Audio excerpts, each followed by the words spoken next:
നിങ്ങൾക്ക് രാവിലെ എഴുന്നേൽക്കുമ്പോൾ കാല് തറയിൽ കുത്താൻ ബുദ്ധിമുട്ട് അനുഭവപ്പെടാറുണ്ടോ? ഈ അസഹ്യമായ വേദന കാരണം നടക്കാൻ ബുദ്ധിമുട്ട് അനുഭവപ്പെടാറുണ്ടോ?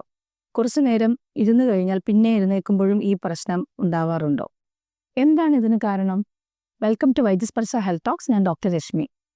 പല കാരണങ്ങൾ കൊണ്ടാണ് ഈ ഒരു അവസ്ഥ ഉണ്ടാവുന്നത്. അമിതവണ്ണം കാരണമുണ്ടാകാം. ഒരുപാട് സമയം നിന്ന് ജോലി ചെയ്യുന്നവർക്ക് ഈ ഒരു കണ്ടീഷൻ കാണാറുണ്ട്.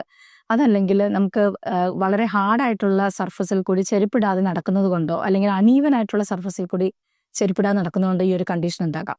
പിന്നെ പ്രായമാകുമ്പോഴുള്ള വെയർ ആൻഡ് ടയർ കൊണ്ട് ഇതുണ്ടാകാം. അതുമല്ലെങ്കിൽ പലതരം ഇൻഫ്ലമേഷനോ ആർത്രൈറ്റിസോ ഇതൊക്കെ കാരണവും ഈ ഒരു കണ്ടീഷൻ ഉണ്ടാകാം. നിങ്ങൾക്ക് പ്ലാന്റാർ ഫേഷ്യാറ്റിസ് അല്ലെങ്കിൽ കാൽക്കേനിയൽ സ്പർ തുടങ്ങിയ കണ്ടീഷൻസ് ഉണ്ടാകുമ്പോഴും ഈ ഒരു ബുദ്ധിമുട്ട് ഉണ്ടാകാറുണ്ട്. നമ്മുടെ ഉപ്പൂറ്റയുടെ ബാക്കിലുള്ള ടെൻഡന് വരുന്ന ആ ഒരു ഇൻഫ്ലമേഷൻ, അച്ചലീസ് ടെൻഡനൈറ്റിസ് എന്ന് പറയും, ആ ഒരു കണ്ടീഷൻ ഉണ്ടെങ്കിലും ഈ ഒരു കണ്ടീഷൻ കാണാറുണ്ട്, ഈ ഒരു അവസ്ഥ കാണാറുണ്ട്. ആയുർവേദത്തിൽ ഈ അവസ്ഥയ്ക്ക് വാതകണ്ഠകം എന്ന് പറയുന്നു. ഇതിന് വളരെ ഫലപ്രദമായ ചികിത്സകളുണ്ട്. അപ്പോൾ ആദ്യം വേണ്ടത് ഒരു ഡോക്ടറെ കണ്ട് നിങ്ങൾക്ക് ഇതിൽ ഏത് കണ്ടീഷനാണുള്ളതെന്ന് തിരിച്ചറിഞ്ഞതിന് ശേഷം അതിനനുസരിച്ചുള്ള ഉചിതമായ ചികിത്സ ചെയ്യുക. കൂടുതൽ അറിയാനായി ഞങ്ങളെ കോൺടാക്ട് ചെയ്യുക.